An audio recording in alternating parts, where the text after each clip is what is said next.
There's a certain kind of ache that doesn't come from what happened, but from what never did. It's not always easy to explain. You grow up, move forward, become someone others rely on, maybe even someone who seems whole on the outside. But inside, there's still this quiet question. Why do I always feel like something's missing? Why do I feel so unseen, even in a room full of people? Why do I need so much, and yet feel guilty for needing anything at all? If no one ever gave you the comfort, the presence, or the emotional security you needed as a child, you didn't just forget. You adapted. You may have become stronger, more independent, more efficient. But deep down, something else was forming too. A hunger for something that never arrived. And that hunger didn't just disappear when you became an adult. It grew with you, shaped your decisions, colored your view of yourself, whispered lies into your silence. You may have believed that your needs were too much, that you had to earn love, that expressing anything too vulnerable made you weak. But here's what's real. Unmet childhood needs don't vanish. They find new ways to be seen. And until they are truly acknowledged, they can become a kind of emotional hunger that follows you into every part of your life. In this video, we're going to explore how that happens, how you can recognize it, and most importantly, how you can finally begin to heal. Chapter 1. What are childhood needs, and why they matter forever? Every child is born with needs that go far beyond food, shelter, or clothing. These are the emotional nutrients, subtle, often invisible, but essential for the formation of a secure and healthy self. And when these needs are met, something powerful happens. The child doesn't just survive. They feel safe enough to explore, express, and become who they truly are. But when those needs go unmet, even in small, consistent ways, the child learns to shrink, to hide, to question their own worth. So what are these emotional needs that matter so much? The need to be seen, not just looked at, but seen as a unique, feeling human being. The need for emotional attunement, to have someone notice your moods, mirror your emotions, and help you name what you're feeling when you're too small to find the words. The need for consistent presence. Someone who shows up again and again, especially when things are hard. The need to be allowed to feel anger without being punished. To cry without being told to stop. To be curious without being shut down. The need to be protected, not just from physical harm, but from emotional chaos or neglect. And the need to be delighted in, to be met with joy, not indifference. To feel that your existence lights someone up. Carl Jung believed that the human psyche develops through interaction, that we come to know ourselves through the mirror of relationship. He once said, "The child is educated by living and by becoming, not by being taught." But in order to live and become freely, the child must first feel emotionally anchored. That anchoring happens when caregivers offer not perfection, but presence, when they respond more often than they ignore, when they make the child feel like their emotions are welcome, not a burden. And yet, so many people move through life not realizing that their pain isn't about something big that happened, but something important that never did. A parent was physically present but emotionally absent. Affection was offered, but only conditionally. You were praised for achievements, but never held in your sadness. Or you were made to feel like you had to be strong, helpful, or quiet in order to be acceptable. Over time, these subtle messages accumulate, and the child begins to adapt. You learn that your emotions aren't safe, that your needs are inconvenient, that love has to be earned.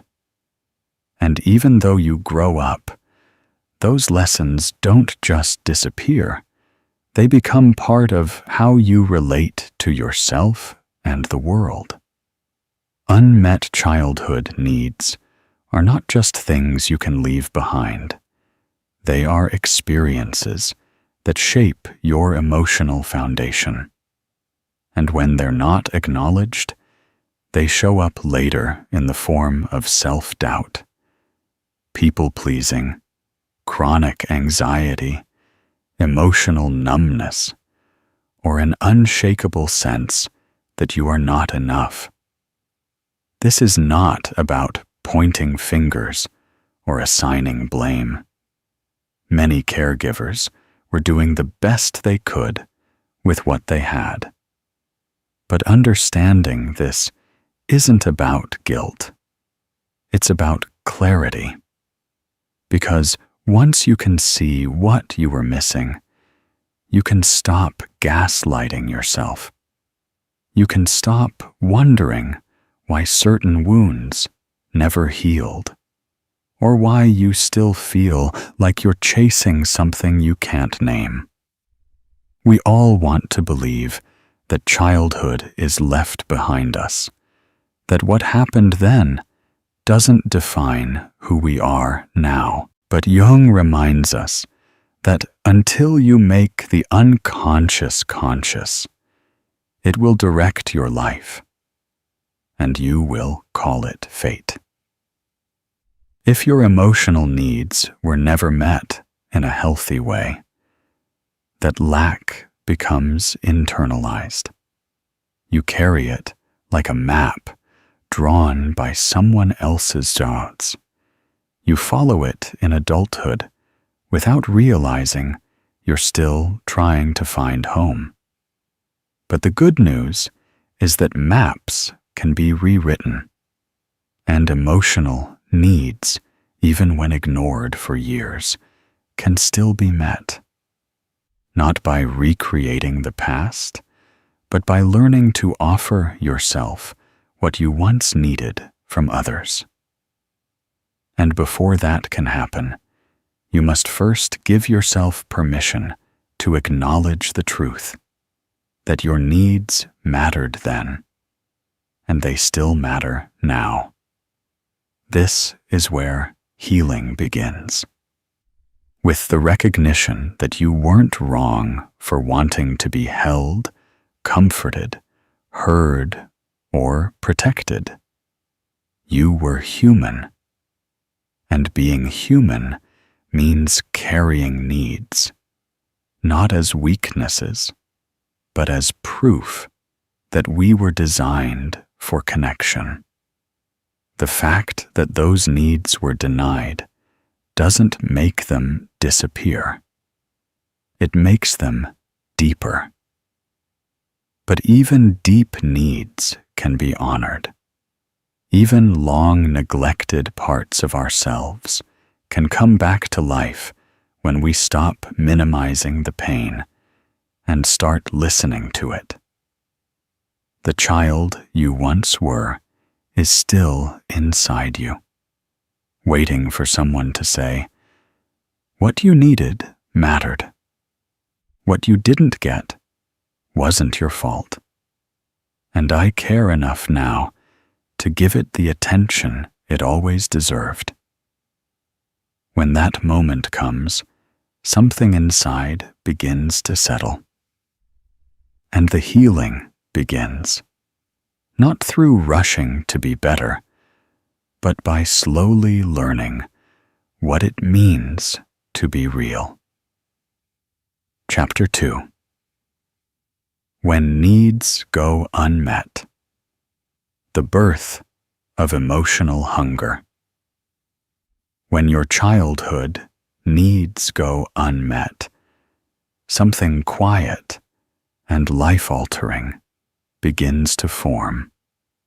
Not immediately, not all at once, but gradually, like water dripping into a cup that never gets emptied. It begins with a moment when you cried and no one came, a moment when you expressed confusion and were met with silence, a moment when your feelings were too big, too inconvenient, too much, and you were made to feel like your very presence was a burden. One moment becomes many, and over time, the child begins to draw conclusions, not just about others, but about themselves. The child doesn't think, "They failed me." The child thinks, "I must be unworthy." The child doesn't assume, "My feelings are valid." The child learns, "My feelings are dangerous."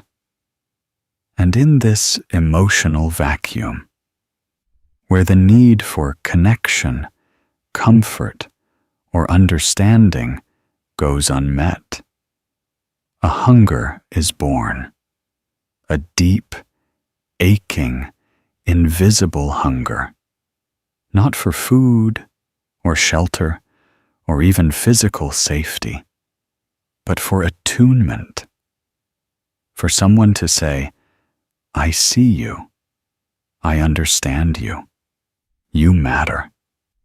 This is the birth of emotional hunger, and once it forms, it becomes part of how you experience the world. It's not a conscious choice. It's not a flaw in your character. It's the echo of what was missing, a kind of psychological starvation that continues into adulthood, long after the environment that caused it has changed. Unlike natural hunger, which comes and goes depending on your needs, emotional hunger tends to stay. It's persistent. It doesn't fade with time, because it was never addressed, never fed, never named. It keeps whispering the same question into your life. Will someone ever give me what I didn't get?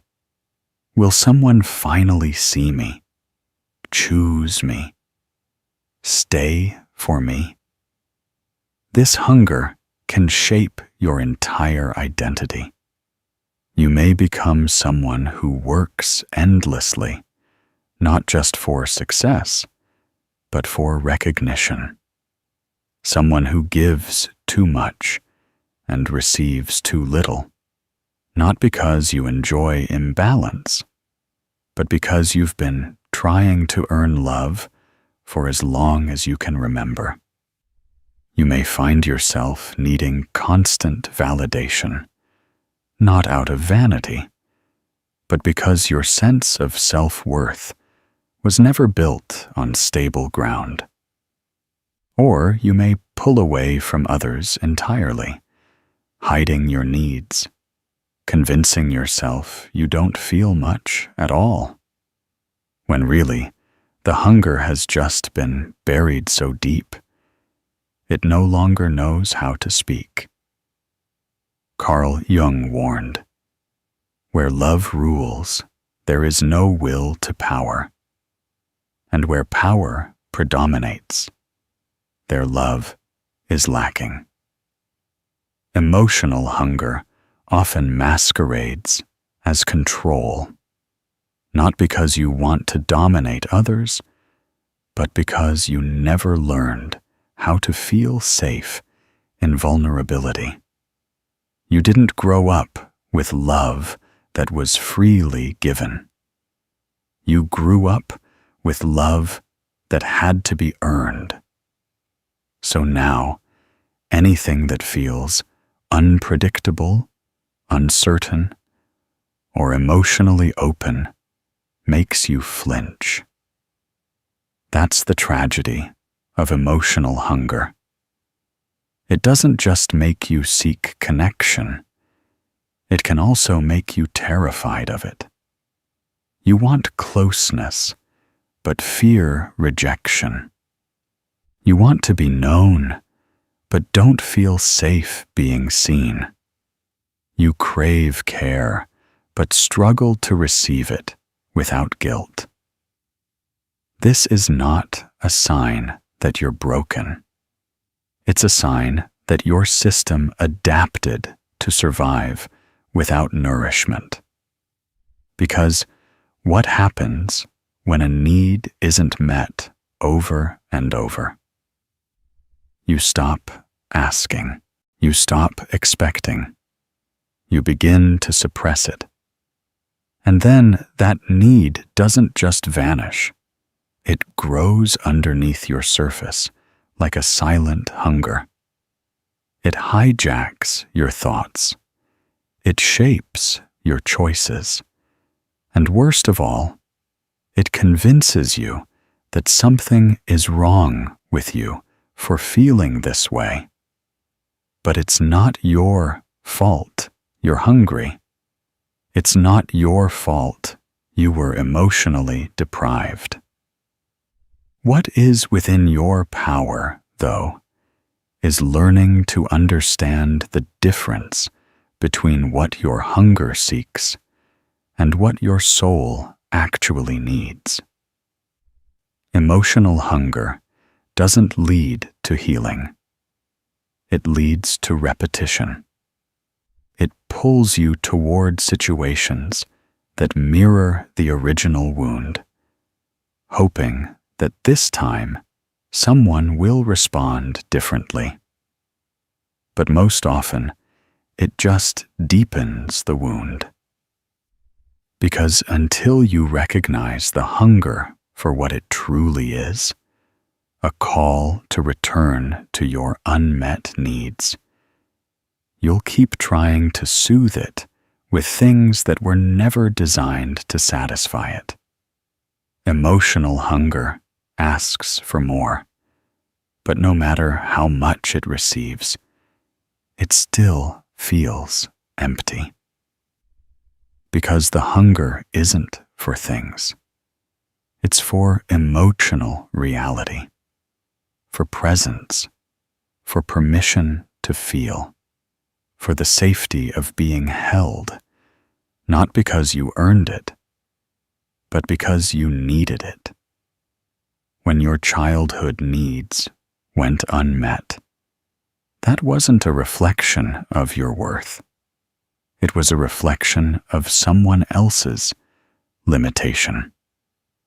But when you carry that deprivation into adulthood and continue to view your needs as burdens, you keep yourself stuck in a life that feels hollow, even if it looks full on the outside. Recognizing emotional hunger is the first act of healing. It's saying, something in me has been starving, and I'm ready to feed it in a new way. It's giving yourself permission to want more than survival. It's learning how to sit with the discomfort of your need, not to shame it, not to push it away, but to finally listen. You were not wrong for needing. You were human. You still are. And every human being deserves to be emotionally nourished. When you begin to see emotional hunger for what it is, a signal from the child within you, you open the door to something you've always deserved. The chance to be met, not with judgment or performance, but with compassion and truth. And in that moment, the hunger begins to shift. It may not vanish overnight, but it stops driving you. It stops defining you. And instead, it starts guiding you, not back toward the past, but forward toward a new way of being. One where you don't have to beg for scraps. One where you learn, gently and steadily, how to feed your own soul. Chapter 3. The inner child carries the hunger. There's a part of you that never grew up, not because you're immature, not because you're stuck, but because it was never given the chance to feel safe enough to grow. That part of you is your inner child, and it still lives inside you. Not as a metaphor, not as a concept, but as a real emotional presence that carries every unmet need, every dismissed feeling, every silent ache you couldn't voice when you were small. When people talk about emotional wounds, they often think of the big moments, the major events. But what if the deepest wounds aren't the loudest ones?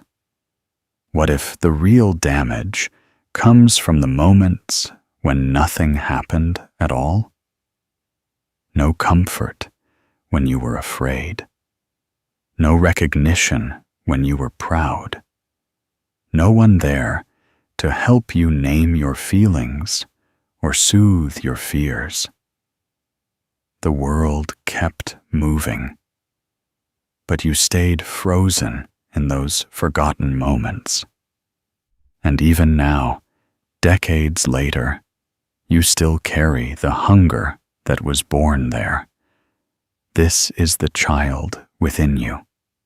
Not childish, not weak, just unmet, unheard, unheld. Carl Jung spoke about this when he said, "In every adult, there lurks a child, an eternal child, something that is always becoming, is never completed, and calls for unceasing care, attention, and education." That's not just poetic language. That's truth. The child inside you remembers everything that was once too overwhelming to process. And instead of fading with time, those emotional imprints became part of your emotional operating system. You may think you're reacting as an adult when you suddenly feel panicked, ashamed, or abandoned. But more often than not, it's the child who's responding.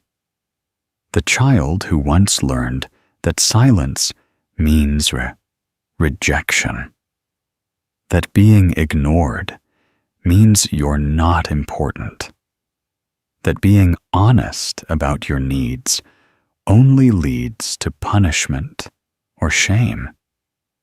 And because the inner child doesn't speak in words, it speaks through emotion, through intensity, through sudden reactions that feel too big for the situation. That flood of anxiety when someone doesn't respond. That hollow feeling when you don't feel understood. That deep shame that comes out of nowhere when you make a mistake. That's not you being dramatic. That's the child within you trying to be heard after years of being ignored. This is what happens when emotional hunger is carried by the inner child. It becomes a kind of emotional time loop. You may find yourself feeling a sadness that doesn't quite belong to the present, a loneliness that feels older than your current life. That's because it is. It's not just sadness about today. It's sadness from years ago, still echoing in your nervous system, still waiting to be felt, still hoping that someone, somewhere, will finally say, "What you went through mattered." And what's hardest about this is that we often respond to our inner child the same way others once did, with impatience, with shame, with silence. We say things like, "I shouldn't still feel this way. Why can't I just move on? This is embarrassing." But every time we do that, we're reinforcing the wound. We're telling the child inside, once again, that they are too much, that their needs are still unwelcome. But the truth is, the child within you doesn't need to be fixed. They need to be met, not judged, not silenced, met with kindness, with curiosity, with honesty. This is the beginning of healing. You can't outgrow what you haven't outlived, and your inner child is not a weakness. They are the key to your wholeness. They hold the memories of what you needed, but never got. And more importantly, they still hold the ability to feel deeply, to connect honestly, to be open to joy and wonder, even after all this time. But first, they need safety. They need to know that you are not going to abandon them the way others did. They need to know that you are finally willing to listen without turning away. And that begins with noticing. Noticing the moments when your reaction feels out of proportion. Noticing when your emotions don't match your current age or situation. And instead of criticizing yourself, asking, Whose voice is this? Whose fear am I carrying? What does the child in me need right now that I've been ignoring? You begin to build a relationship, one rooted not in shame or blame, but in care. You learn to sit with your own pain instead of rushing past it. You start speaking more gently to yourself. You stop demanding perfection and begin offering protection. You stop trying to suppress the hunger and instead learn how to feed it with presence, with validation, with truth. This is not a quick process, but it is a powerful one, because the moment you stop fighting your inner child and start tending to them, you take back your emotional life. You take back the parts of you that have been frozen in fear, guilt, or silence. And slowly you begin to thaw. You begin to feel. You begin to reconnect with the version of you that still believes healing is possible, not because the past changes, but because you do. Carl Jung once said, "Wholeness is not achieved by cutting off a portion of one's being, but by integration." The child you once were is not your past. They are your path. The hunger they carry is not shameful. It's sacred, because it tells the truth. And when you learn how to meet that hunger with care, you begin to write a new story, one where your needs are no longer denied, but honored, one where the child in you no longer has to cry alone, one where healing isn't just possible, it's already beginning. Chapter 4. Emotional Hunger versus Real Intimacy. There's a difference between being loved and feeling filled, between being with someone and feeling truly seen. When your childhood needs went unmet, your heart learned to crave what it never received. Not in a gentle, quiet way, but in an urgent, consuming way. This is what we call emotional hunger. And the danger is, if you don't recognize it, you'll mistake it for love. You'll chase people who feel familiar, not because they're safe, but because they echo your original wounds. You'll crave validation, not connection. Attention, not depth. You'll confuse longing with love. And worst of all, you'll keep choosing people who feel just out of reach, because that mirrors how love always felt growing up. Conditional, distant, or earned. Emotional hunger doesn't come from the present moment. It's rooted in the past, in the unmet needs of the inner child.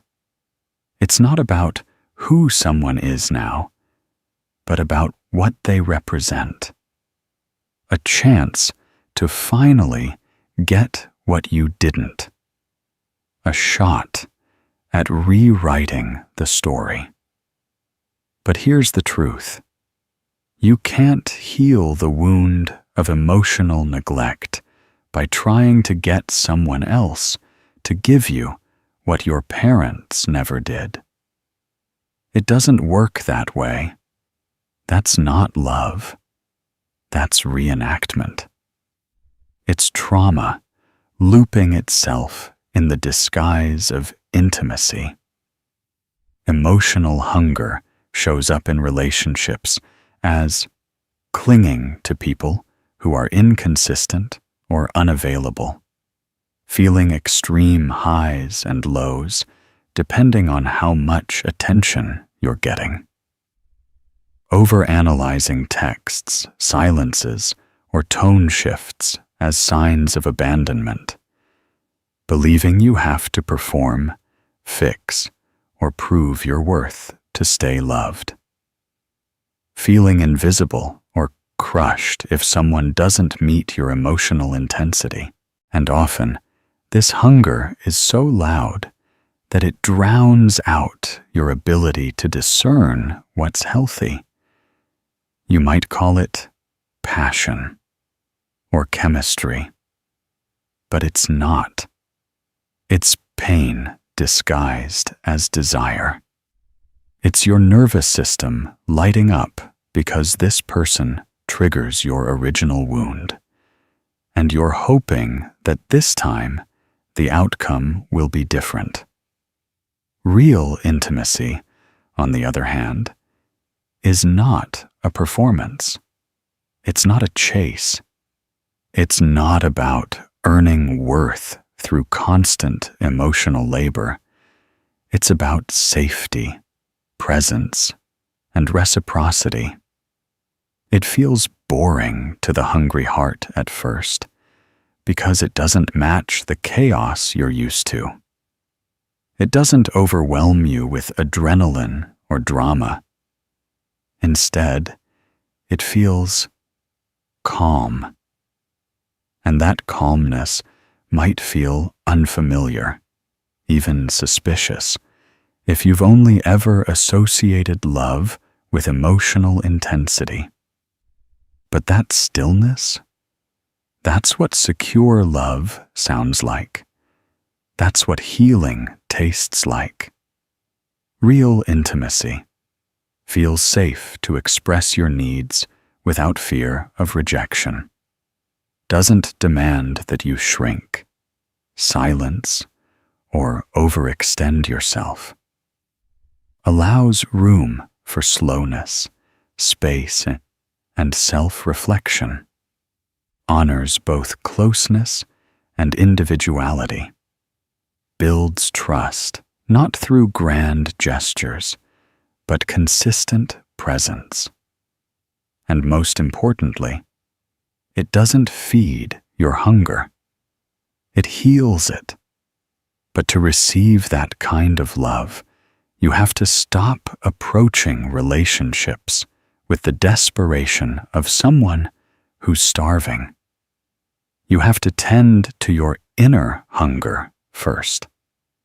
Because when you're emotionally starved, you'll accept crumbs and call it a feast. You'll overstay in relationships where your needs are never met. You'll become so focused on being chosen that you forget to choose yourself. Carl Jung believed that until we make the unconscious conscious, it will direct our lives, and we will call it fate. Emotional hunger is a perfect example of this. If you don't become aware of your childhood deprivation, you'll keep repeating it in your adult life, unconsciously, automatically, painfully. The good news is this. The moment you see the pattern, you are no longer its prisoner. You get to pause and ask, am I seeking this connection out of fullness or emptiness? Do I feel grounded in this relationship or constantly uncertain? Is this love allowing me to become more of who I am or less? Healing begins when you stop trying to get someone else to fix your childhood pain and start meeting your own needs with radical honesty. That doesn't mean isolating. It means becoming the adult who no longer abandons themselves just to feel wanted. Because when you're no longer starving for emotional scraps, your standards change. You stop falling for intensity and start looking for intimacy.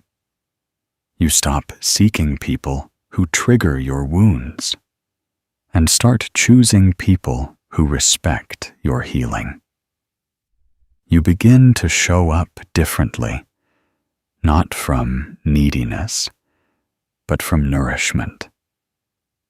And perhaps most beautiful of all, you realize that love isn't supposed to hurt more than it heals. That emotional hunger may have shaped your past, but it does not have to shape your future. You are not too much. You are not unlovable. You are not destined to keep replaying the same painful story. You are worthy of a love that doesn't ignite your anxiety, but anchors your soul. And that kind of love begins inside, not when someone else fills the hole, but when you stop trying to get what was missing and start becoming it for yourself. Chapter 5. The Core Wound. I am not worthy of having needs. There is a silent message that many of us received growing up, not through words, but through absence. An emptiness in place of affection, a cold stare instead of comfort, a slammed door instead of understanding. The message was this: your needs are too much. You are too much. And over time, that message takes root. When a child's needs go consistently unmet, when love is conditional, attention is sparse, and comfort is withheld, the child doesn't assume something is wrong with the caregivers. They assume something is wrong with them. Because that's what children do. They internalize. They adapt. They reshape their identity to survive. So instead of saying, "No one met my needs," the child starts believing, "Maybe my needs are wrong. Maybe I don't deserve comfort. Maybe if I was better, quieter, more helpful, more lovable, someone would finally care." This is how the core wound is born, not from one moment of pain, but from the chronic starvation of emotional acknowledgement. It's not just that needs were ignored. It's that the child came to believe their very existence was inconvenient, that their presence was a problem, that their needs were burdens to others. And this belief doesn't stay in childhood. It grows with you. You learn to minimize your feelings, to dismiss your desires, to over-explain every boundary. You might feel guilt when asking for something simple: help, a hug, even space. You might become hyper-independent, priding yourself on not needing anyone at all, even though deep inside you're craving warmth, care, and connection. Not because you're broken, but because your inner child still believes, if I need less, maybe I'll finally be loved more. Carl Jung taught that we all carry wounds in the unconscious, and those wounds drive our behaviors until we become aware of them. This core wound, I am not worthy of having needs, is one of the most painful and invisible ones we carry. It affects every relationship we form, especially the one we have with ourselves. You may notice it in subtle ways. You apologize constantly, even when you've done nothing wrong. You say, "I'm fine," even when your chest is heavy with unshed tears. You push people away because deep down, you're convinced they'll leave anyway. You give endlessly, hoping someone will finally notice that you're empty too. This wound also shows up in your inner voice. It says, "Don't bother them. You'll just be a burden." It whispers, "Be grateful for what you have. Don't ask for more." It shames you when you're vulnerable, telling you to toughen up, to get over it, to move on. But here's the truth. Your needs were never too much. You were never too much. What was missing wasn't you. It was the love, care, and presence that should have held you. Healing this core wound isn't about blaming the past. It's about understanding how the past still lives in you. It's about recognizing that your aversion to needing others is not strength, it's protection. A brilliant survival strategy from a time when needing meant being disappointed, or worse, punished. But what protected you then might be harming you now. Carl Jung emphasized the importance of integration, the process of bringing the unconscious into conscious awareness. And when we do this with the belief that my needs don't matter, we begin to break the trance. We start asking, what if my needs are not a weakness, but a sacred part of being human? What if honoring my needs is not selfish, but an act of self-respect? What if being needy just means being real?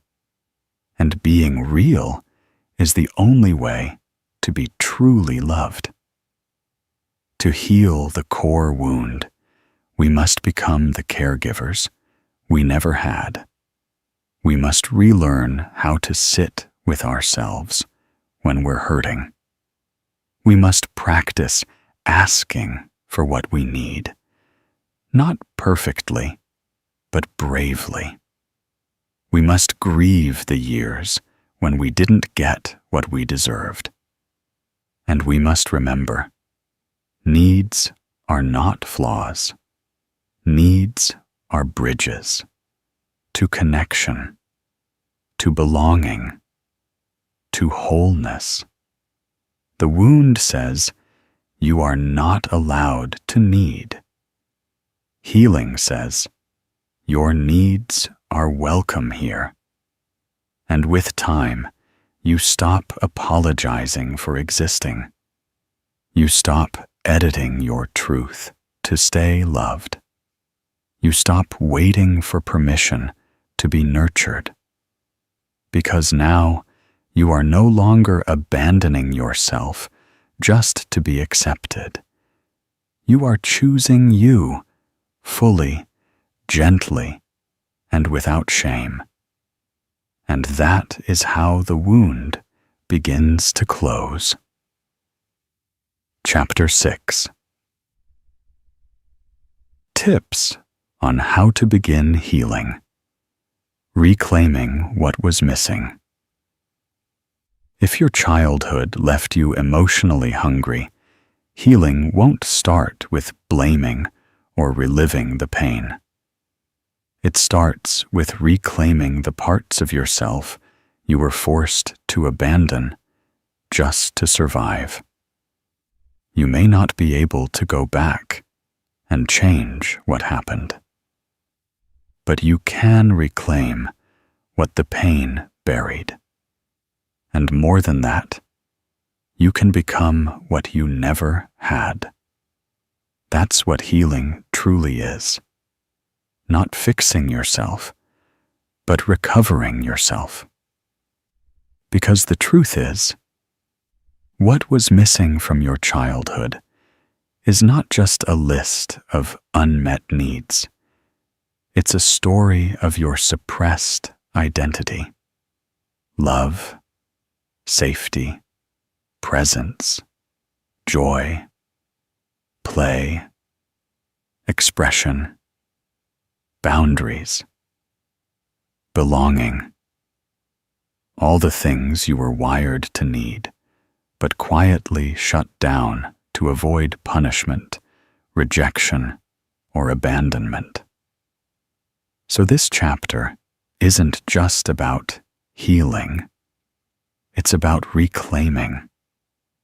It's about finding those missing pieces and bringing them home, not as a child looking to be rescued, but as an adult finally choosing to show up for themselves. Here's how we begin. 1. Acknowledge the loss without shame. You can't heal what you pretend didn't hurt. And for many of us, the first step toward reclaiming what was missing is simply naming it, without minimizing it, without rationalizing it, without saying, others had it worse. It's okay to say, I wasn't nurtured the way I needed. No one asked how I was really feeling. I had to grow up too fast. I never felt safe expressing myself. Love always came with conditions. You're not being dramatic for speaking your truth. You're being honest. And honesty is what transforms emotional hunger into self-compassion. 2. Rebuild your internal attachment. Be what you didn't have. If you were emotionally neglected or never felt consistently loved, the most powerful healing doesn't come from other people. It comes from how you begin to relate to yourself now. Every time you speak to yourself gently, every time you let yourself rest instead of pushing through, every time you say no without guilt, you're teaching your nervous system something new. I am safe now. I matter now. I am loved now. This is the beginning of inner reparenting, becoming the caregiver, the protector, the nurturer you never had. It's slow. It's clumsy. It might feel fake at first, but it's real, and it works. 3. Get clear on what was missing and practice giving it to yourself. Ask yourself, What was missing from my emotional development? Was it safety? Then create daily rituals that anchor your nervous system. Predictability, warmth, quiet, space. Was it attention? Begin validating your experience. Journal. Speak aloud. Let yourself exist in your own eyes. Was it freedom to express? Explore. Movement. Uncensored feelings. Let your voice come back to life. Was it unconditional love? Begin to notice the parts of you keep hiding, and offer them acceptance instead of rejection. We cannot heal in abstraction. Healing happens through practice, through tiny daily choices to give yourself what the world once denied you. 4. Release the fantasy of a perfect past. One of the quietest barriers to healing is the hidden hope that maybe one day those who hurt you will suddenly understand, or that someone new will finally fill the emptiness left behind. But healing doesn't happen when you're still waiting for others to fix what they broke. It happens when you stop trying to rewrite the past and instead begin building something new in the present. Your healing cannot depend on someone else's apology. It begins the moment you say, "I deserved better, and I choose to give that to myself now." 5. Build your emotional vocabulary. Name what you feel and need. When your needs were unmet for so long, it can be hard to even recognize them now. You might feel overwhelmed, disconnected, or ashamed every time you try to ask for what you want. So start simple. Relearn your emotional language. Instead of saying, "I'm fine," when you're really not, try, "I feel tense because I need rest. I feel sad because I need connection. I feel angry because my boundaries weren't respected." By naming your needs clearly, you reclaim your right to exist as a full human being, no longer hiding, no longer shrinking, no longer begging for crumbs. 6. Create nourishing relationships, not replacements. The goal of healing is not to find someone to complete you. It's to surround yourself with people who honor the whole you. This means letting go of dynamics that recreate the emotional starvation of your past. Relationships where you're always giving, proving, or chasing affection. It means redefining intimacy as something that feels safe, mutual, and kind. It also means risking vulnerability with people who can hold space for you, even if that's new and scary. Your nervous system might resist it. You might feel undeserving of good love. But keep reminding yourself, I don't have to earn love by disappearing. I get to be loved by being real. 7. Let grief be part of your healing. To reclaim what was missing, you have to grieve that it was missing at all. Grieve the birthdays no one celebrated, the hugs you never got, the words you longed to hear. I see you. You matter. I'm here. This grief is not weakness. It's sacred. It says, I'm no longer pretending I was okay. It says, I deserved more, and I will not abandon myself again. Let yourself feel it. Let yourself cry. Let yourself release the weight.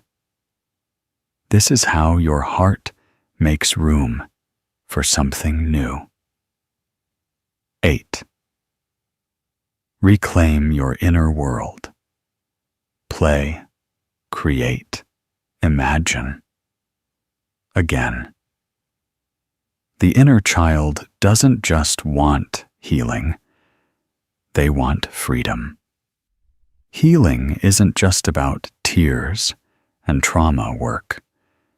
It's about laughter, curiosity, movement, nature, music, art, innocence, magic, wonder. Whatever the pain robbed from you, it's still inside you. Reclaim it. Sing out loud. Dance in the kitchen. Build something. Paint. Write. Sit under the stars. Let the version of you that was told to grow up finally come alive. Healing doesn't happen in one breakthrough. It happens in quiet, consistent choices to nurture what was once neglected. And you don't need to wait until you feel healed enough to start. You begin now, right here, as you are, with the tools you have, not because you have all the answers, but because your soul already knows. You are worthy of being whole. You are worthy of receiving. You are worthy of coming home to yourself. Chapter 7. 5 Steps to Rewrite Your Story. From Emptiness to Enough. There is a moment in healing when the pain no longer writes your story. You do. Up until now, your story may have been shaped by what was missing. The mother who never saw you, the father who didn't stay, the love that only came with conditions, the silence that was louder than any scream. You grew up feeling empty, like something vital had been left out of your emotional blueprint, and for years you blamed yourself for that lack. But that emptiness was never your fault. It was a reflection of the emotional nutrition you were denied. And it's time to stop carrying shame for someone else's inability to love you as you needed. It's time to shift the narrative from "what's wrong with me" to "what happened to me?" and eventually, "what can I choose now?" Carl Jung taught that the psyche has a natural drive toward wholeness, that even the broken parts of us are not failures, but invitations. He wrote, "I am not what happened to me. I am what I choose to become." That's what this chapter is about. Choosing who you want to become and giving yourself permission to become that, even if no one ever showed you how. Because here's the truth. You were never supposed to live your life as a reaction to your pain. You were meant to live it as an expression of your truth. Rewriting your story doesn't mean pretending the wounds never happened. It means reclaiming authorship, taking the pen back from the people, the pain, and the patterns that tried to define you, and saying, "This is mine now."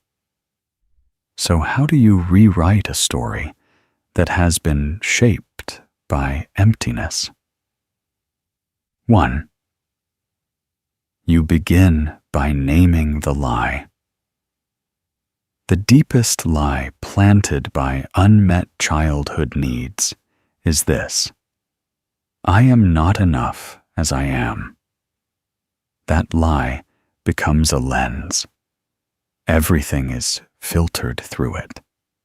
Every failure feels like confirmation.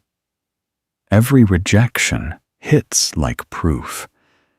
Every unmet expectation reinforces the illusion that your worth is conditional. To change the story, you first have to name the lie, not just intellectually, but emotionally. You have to sit with the part of you that still believes it and say, "I see you. I know why you feel this way, but I'm not going to keep living under this false belief." Naming the lie doesn't erase the wound, but it breaks the spell. It begins the slow, powerful work of truth-telling. 2. You redefine what enough means. Enough isn't a finish line. It's not something you earn after fixing everything or proving yourself to everyone. It's a foundation, a baseline of worth that does not move even when you struggle, even when you fall apart, even when you feel lost. You are enough when you're trying. You are enough when you're healing. You are enough when you're confused, exhausted, or unsure. You don't become enough after you stop needing. You've always been enough. Your needs don't make you unworthy. They make you human. Redefining enough is the act of giving yourself what you spent your childhood chasing: acceptance. 3. You let go of roles that kept you safe. The people pleaser, the overachiever, the caretaker, the invisible one. These roles may have helped you survive a childhood where your real self wasn't seen or accepted. But survival roles are not identity. They are responses. And healing means gently laying them down. You rewrite your story by no longer needing to earn love. You no longer say yes when you mean no, just to keep the peace. You no longer overextend yourself to feel valuable. You no longer shapeshift to be accepted. You give yourself permission to just be. Messy, emotional, growing, and still enough. 4. You create a relationship with the inner child. Your inner child holds the original script, the one that was written in the absence of care. But you are the adult now. You have power that child didn't have. You can go back. You can meet them with compassion. You can give them what they never got: safety, presence, protection, tenderness. You can rewrite the story by giving the child in you a new experience, one where they are not alone anymore. Talk to them. Write to them. Tell them, you didn't deserve to feel empty. You were never too much. You were never not enough. I'm here now. I won't leave. This isn't just symbolic. It rewires your nervous system. It teaches your brain that you're no longer trapped in the same helpless cycle. You're reclaiming choice. You choose a new direction, not out of spite, but from soul. You don't heal just to prove people wrong. You heal to live in alignment with your truth. Maybe you were told your voice didn't matter. Now you speak with conviction. Maybe you were told your needs were a burden. Now you meet them with love. Maybe you were told you were only lovable if you were perfect. Now you let yourself be real, raw, and whole. This is how we rewrite the story. Not by erasing the pain, but by rising in spite of it. Not by becoming who they wanted us to be, but by becoming who we always were before the neglect tried to rewrite us. You go from what's missing in me to what's waiting to be reclaimed. From why didn't they love me to why don't I love myself the way I needed to be loved? From I'm empty to I'm enough. That's the transformation. And it doesn't happen all at once. It happens in the brave decision to show up for yourself. Your story is still being written. But this time, the pen is in your hand. Every word you write is a declaration that you are no longer defined by what you didn't get. You are defined by what you choose to give yourself now. And that is the beginning of freedom.